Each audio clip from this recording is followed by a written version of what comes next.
Good afternoon. So in the up to last class, we looked at MLPs and some basic engineering applications, and then now in this recorded lecture, which I'm going to send you, you can look at these 4 applications of MLP in like one is in bioinformatics, that's basic biology, then in 3 more applications in healthcare or medicine.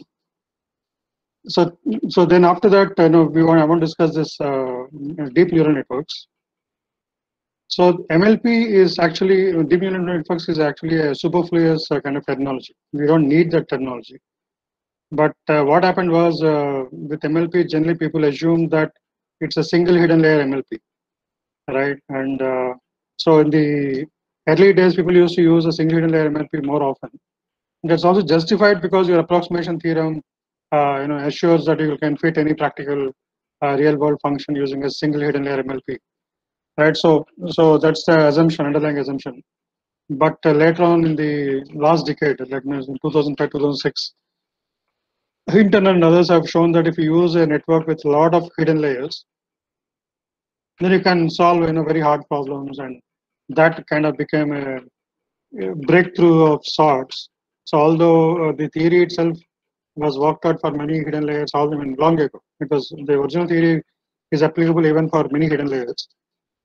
So this new incarnation of MLPs, they just called deep neural networks to contrast with the older MLPs, which are shallow, in the sense non-deep, which have only one hidden layer.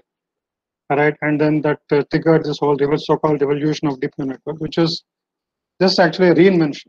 Okay, and people are not able to simulate large networks because of computational limitations. But all that was gone with the availability of better computation resources in the recent decades. So one of the first deep neural networks was happened long before the 2005 or 2006 paper by Hinton. Then this is what we discussed in one of the previous classes. The convolutional network by Lacoon, right, from 1998, 1997 at that time. So this was designed to recognize handwritten digits, and this is architecture of this. Like I was saying, it did very well on very difficult classes of handwritten digits. These are some of the examples we have seen in the last class. Then Hinton in 2006, that was 98. In 2006, they developed this, what is called a deep belief network, where the signal flow or information flow happens in 2 directions. So input data is given to the input layer, and that goes through a series of layers. And the last layer is a classification layer, just like in a CNN. So the neurons respond to that and classify the input. But what is interesting is you can have signal flow going in the opposite direction also. So for example, if you activate one of the neurons in the last layer, the classification layer, that information now percolates downwards and reconstructs an input pattern which corresponds to that class. So suppose you have trained this network on digits, right? Now first neuron in the output layer represents the digit 0.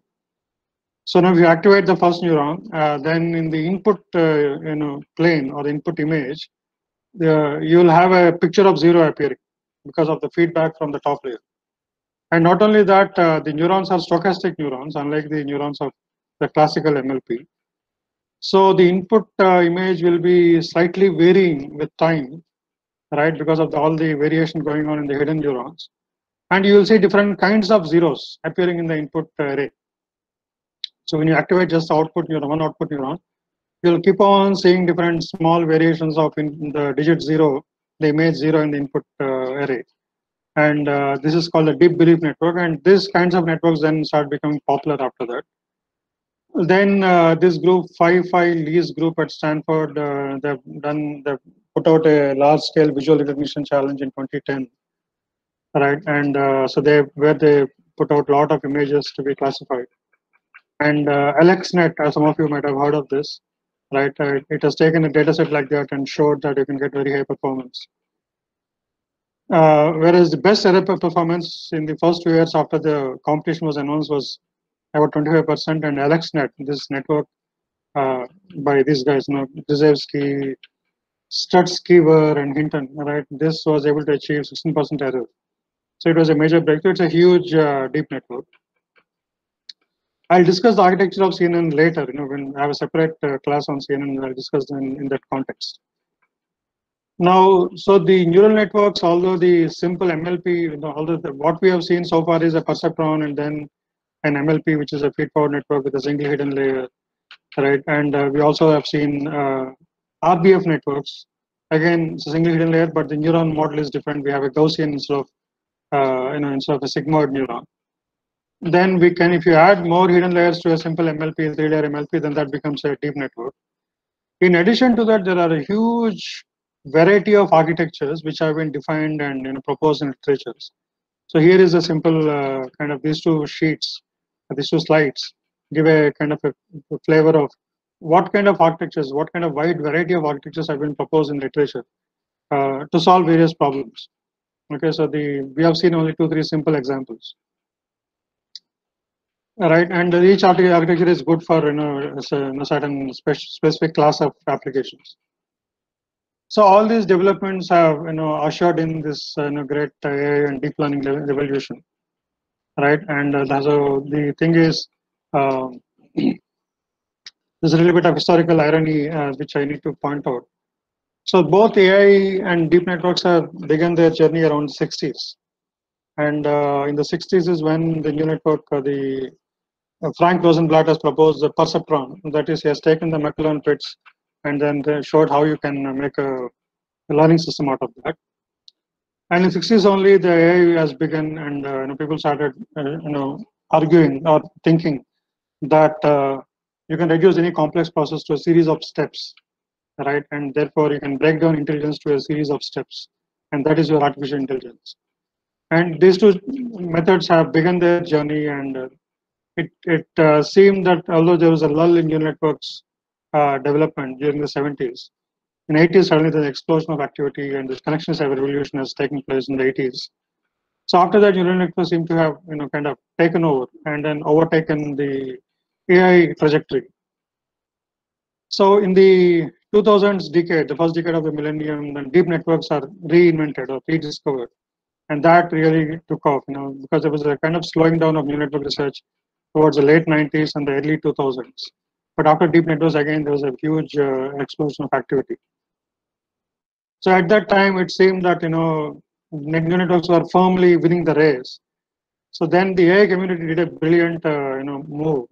They said this whole thing is actually AI, right? This whole neural networks and deep networks, everything is actually a part of AI. AI is so big that all these are like special topics, which is total rubbish, of course, because even fundamental tenets of AI are totally different. But anyway, that kind of a move stuck, and somehow people now think that people say AI and deep learning, which is totally nonsense. It's like you may as well say apples and oranges. So that's the deep learning revolution that we have now.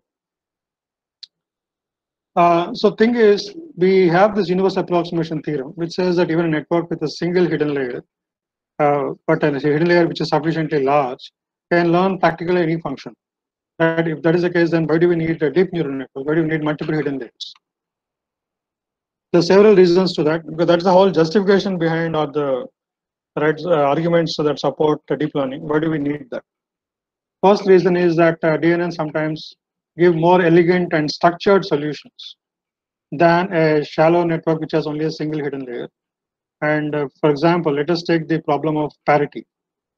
Parity is a generalized version of the simple problem of XOR, right? So we know the XOR problem, the truth table of the XOR problem is given in the top right here in the table. So if it has two inputs and one output, 0, 0, if the inputs are 0, 0, output is 0. Inputs are 1, 1, again output is 0. Inputs are 0, 1 or 1, 0, output is 1. So basically in the XOR problem, you are counting the number of ones in the input and you are saying whether it is an even number or an odd number, right? So because if there are two ones, it is an even number. If there are 0 ones also, it's an even number, right? Because 0 is an even number, right? If it is a 1, only 1, 1, it is an odd number. So the output Y indicates whether the number of ones in the input vector is an even number or an odd number. It's a two-class problem. So you can easily, obviously, extend this to multiple dimensions. So in the input, instead of 2 bits, if you have n bits, you can still ask the same question: is the number of ones among those n bits, is it an even number or an odd number? So that is the parity problem. So it's a generalization of the XOR problem. So there's a very elegant way of solving the parity problem, by using the XOR problem as a basic unit. So suppose I want to solve the 8-bit parity problem. What that means is my input vector is 8 bits.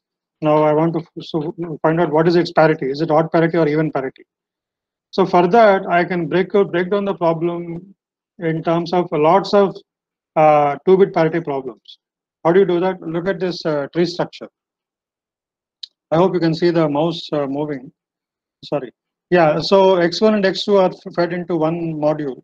So each of these modules is a 2-bit parity problem. And you know that you can solve the 2-bit parity problem using an MLP, that we have done it in the previous class, one of the previous classes. X3 and X4 are given to another 2-bit parity. If X5 exists to another 2-bit, X7, X8 are given to another 2-bit. Now the output of this network, which says if it is 1, it is let's say odd parity, it's 0 even parity. Right? That one output bit or output variable, I take like pairwise. So output of X1, X2 network I take, and X3, X4 network I take, and combine these two outputs using another 2-bit parity module.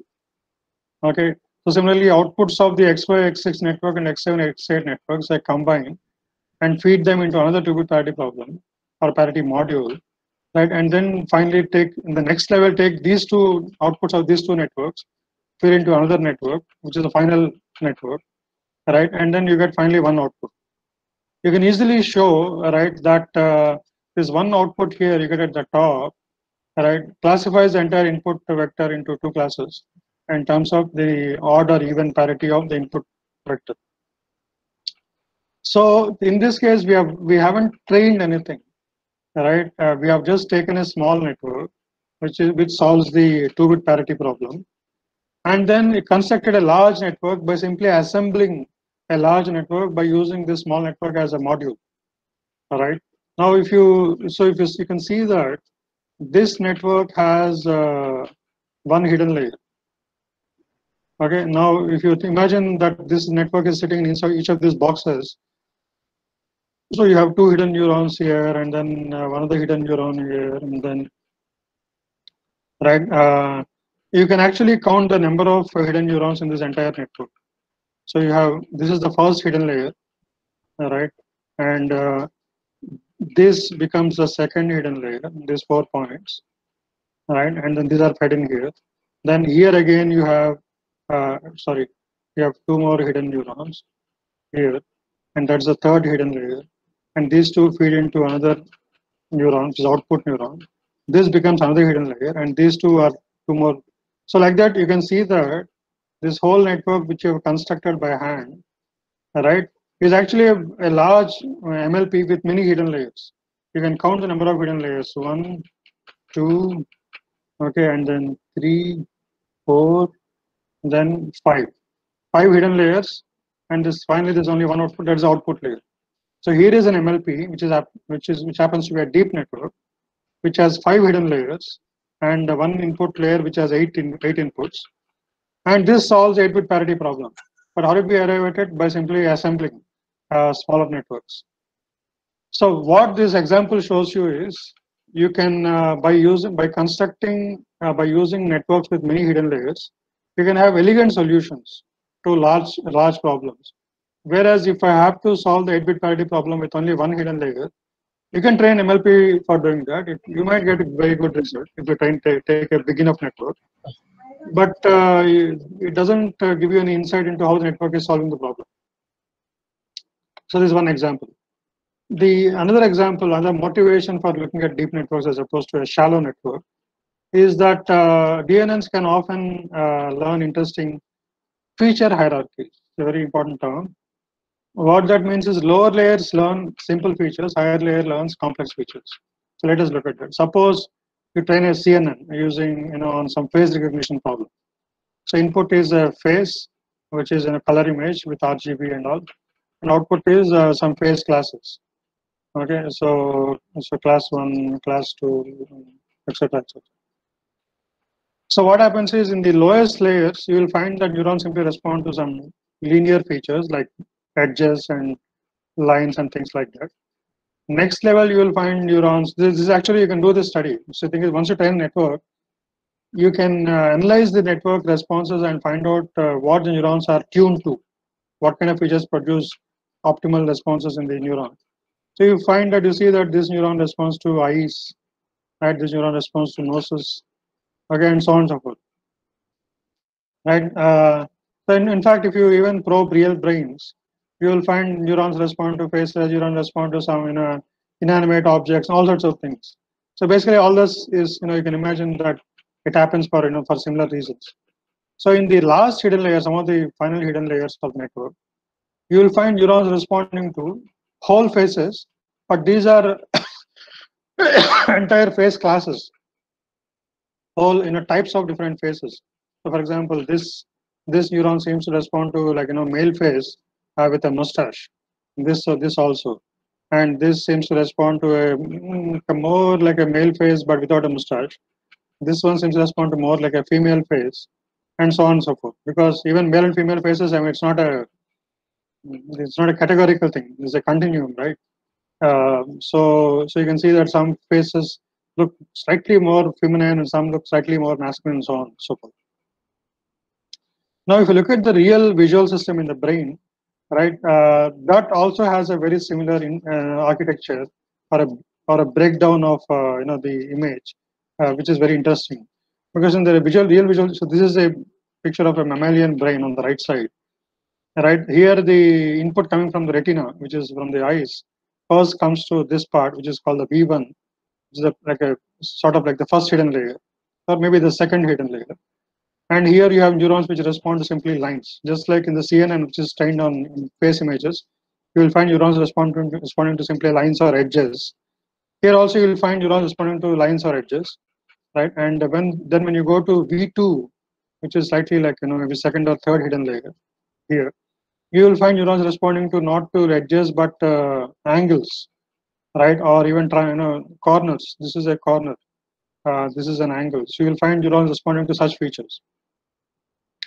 Then if you go to even higher layers are here, right? And here you will find neurons responding to complex objects, right? Like faces and animate animals and vehicles and etc. etc. Like So this kind of a hierarchy, right? You see when you train a DNN on a complex image, and you see a similar hierarchy even in the real brain. So this is something nice that you get out of a deep network, which obviously you cannot have if you have only one hidden layer in an MLP. Now this kind of hierarchical organization also facilitates knowledge transfer, because if you have a network with lots of hidden layers, right? And so let us say this is faces on this. I'm training this on faces from IITM. Then I want to develop a similar system for face recognition from, let's say, IITB. Obviously, faces are quite similar.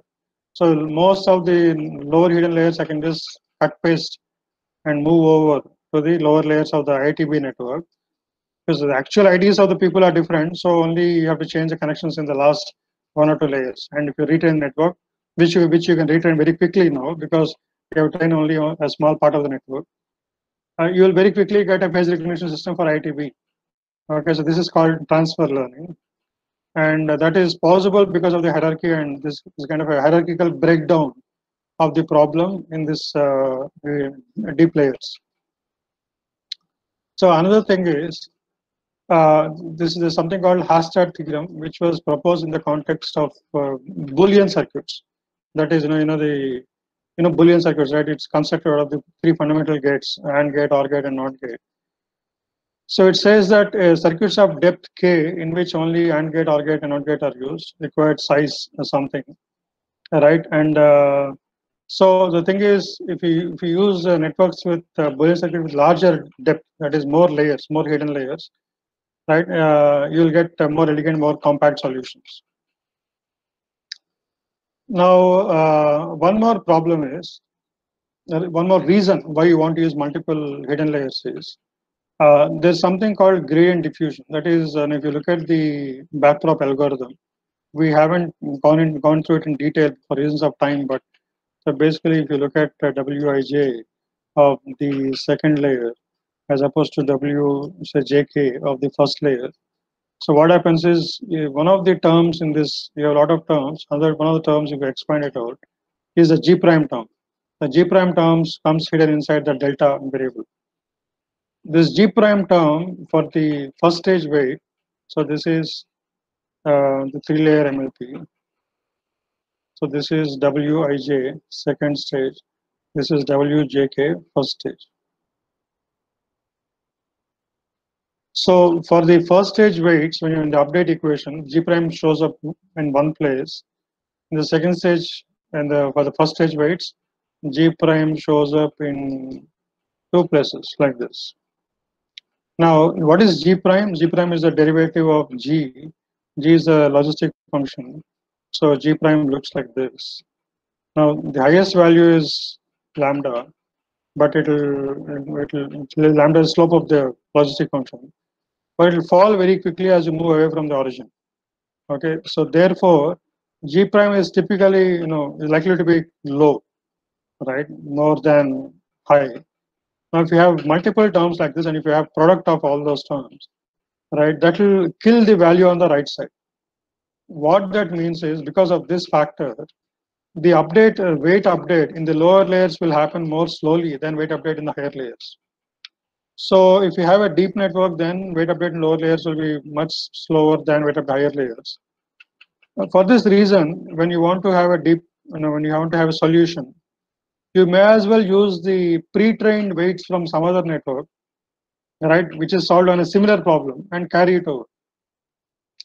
Now, this is a facility that you have possible only when you have a deep network. The deep network will have a problem, but the same problem also points to a solution, because you can always carry your pre-trained weights from one network to another, which is trained on a similar problem. Okay, so it's also the problems with training MLPs, large MLPs with backprop. There are multiple approaches. So that is, with backprop, you have to backpropagate the deltas from the last layer all the way to the input, and that can be computationally expensive. So what people do, one approach to solving, training very large networks with large number of hidden layers or very large deep networks, is to use unsupervised learning for all the hidden layers, and only the last hidden layer, last stage, right, is trained using supervised learning. Okay, so that way the training can be faster. So this is a kind of a hybrid learning, because you're using two different kinds of learning. What is supervised learning? In supervised learning, there is a teaching signal. What is a teaching signal? This is a desired output. Right? The desired output is defined. Whereas there are learning algorithms where there is no such thing as desired output. So we haven't discussed. Okay, clustering is one such example, right? So although I didn't discuss unsupervised learning in the context of neural networks, but clustering is a great example of unsupervised learning, because we are not giving any class labels as input to perform the clustering process. We just have the distance measure, similarity measure, and that's all there is to it. Only in classification we give class labels. So classification is a supervised learning method. So for example, classification. And the clustering is an unsupervised learning method. So clustering, unsupervised learning is faster because you do it without any teaching signal. So therefore, one approach to speeding up training of large networks like this is to use unsupervised learning for the lower layers and use only supervised, because the target output or desired output is defined only for the last layer. There's nothing like a desired output for hidden layers. All right, so you train only the last stage using supervised learning. Whereas the other approach is what we have been discussing all along, that is backpropagate the error from the output layer all the way to the first hidden layer and then train everything. That is what we do in backprop. So in hybrid learning, like I said, you use unsupervised learning up to the last hidden layer, and from the last hidden layer to the output layer, you do supervised learning. So this unsupervised learning, right, of the network up to the last hidden layer is done like this. So one way to do it is using what is called the autoencoder approach. So let us spend a little time on that. Suppose I have my input layer, which I'll call layer 1, and first hidden layer, which is called layer 2. So then what we do is you add a next layer which we call layer 3, and layer 3 has as many neurons as there are in the input layer. So note that in the input layer there are only 6 neurons, and this plus 1 is so what happens is the bias term that you have for every neuron, every sigmoid neuron, is often implemented as a separate. So let me explain that. Okay, so if I have a neuron which has many inputs, it also has a bias term, right? B. So one way to handle the bias term to make programming more easy and even the mathematical formulation more elegant is to simply, so let me call this x1, x2, xn. So weights are w1, etc., wn, and there is a bias term. One way to deal with the bias term more uniformly is think of it as the n plus 1th input. So this is x1, x2, xn. The weights are w1, w2, wn. Now you think of this weight, this bias as b, which is the weight of the n plus 1th input. And the input to that, if you want to make this plus 1, make this value minus b. Or if you want to make the weight b, then make the input minus 1. Right? So you can replace this n neuron, a neuron with n inputs, with a neuron with n plus 1 inputs.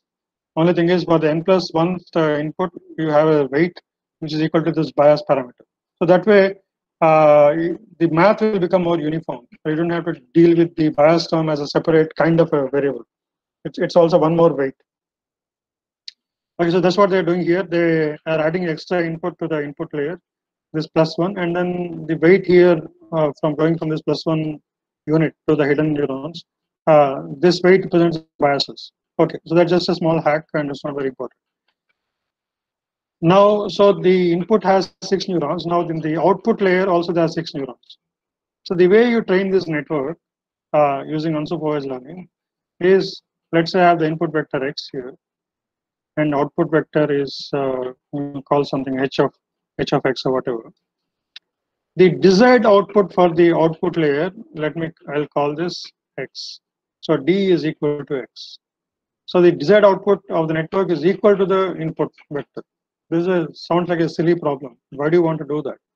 Because why do you want to map a network that takes input x as x and produce x as output, which sounds absurd, but there's a very interesting purpose in doing this, because when you try to do that, the hidden layer will learn a very nice representation of the input. Okay, by training this network in this artificial fashion. So let us look at that in more detail. So the output of this network is some h of x, right? The desired output is defined to be equal to the input vector. So when you do that, see what's happening here. The input has 6 neurons. The hidden layer here has only 3 neurons, and output again has 6 neurons. And let us assume that you're able to get back your 6-dimensional input in the output in terms of the 6-dimensional output, right, quite accurately. But to get the 6-dimensional output, right, you are able to get it only using this 3-dimensional hidden layer, right? If you succeed in doing that for all the input patterns, for all the training patterns, that means you are able to reduce the dimensionality of the input from 6 to 3, right? Because even from the 3-dimensional reduced versions of the input, we're able to reconstruct the output, which is actually the input itself, right? So you are mapping, let me call this okay, Z. Okay, so you are mapping X to Z to, I'll call this X hat, which is the reconstructed. So X is n-dimensional, Z is m-dimensional, X hat is again n-dimensional. So here n is greater than m. Okay, so you're able to reduce the dimensionality of the input and then recover it. So how do you know that the reduced dimensionality is good enough? If you're able to recover the input x here accurately, we can have some kind of a margin there, some threshold there. Then the reduced dimensionality is working well. You're able to express that input vector into a smaller dimension. So this becomes a representation of the input, but in a smaller dimensional space. Okay, so once you do that, right? Once you achieve that kind of a transformation, then I don't need this output layer anymore, because all that the reason I want to use this output is just to define the problem and calculate its representation. Once I calculate the representation, I don't need the second stage weights anymore. So I remove those weights and remove the output layer. So at this stage, now I have and I succeeded in adding one extra layer. So I have input layer which is six neurons. To that, I added another layer which has only 3 neurons. Okay, like that I'm able to construct one layer. And in this process, I haven't used any desired output at all. I haven't used any desired output which you actually use in the final layer, the output layer. Now what you do is you have the input layer, then the first hidden layer, then you add one more hidden layer, and then another output layer. Okay, so now the input that you originally have, right, that is presented to this layer, and there's now this layer output becomes the input to this network. So for this whole network, right, which you are now considering, this A1, A2, A3 becomes the input, and B1, B2, B3 is the hidden layer, and whatever it is in the output which shows blank circles is the output layer. Again, you do the same thing. The target output of this network is A1, A2, A3. This is the target output. So basically, it's trying to map the input onto itself. And again, you assume that you're able to come up with a good mapping. The error is low. That which means the B1, B2, B3 are able to encode the information present in A1, A2, A3. Right. So now the purpose of this output layer is gone. Remove it. Remove the weights also. Right. So now you have original input layer with 6 neurons and 2 hidden layers. Okay. Now you do the same thing over and over again.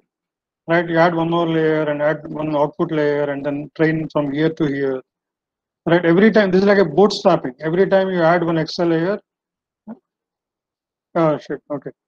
So you add like that, and finally when you come to the final layer, this is where you actually present your original desired outputs. Okay, so from here to desired output, this you train using any supervised learning method, and that can be like in your perceptron learning rule, like what is called the LMS, least mean square learning rule. So that is a hybrid way to train a large deep network. Now, what we'll do is next class we'll look at the convolutional network as a special case of a deep neural network because it has a specialized architecture. Then we'll describe the various applications of deep networks and convolutional networks in biology.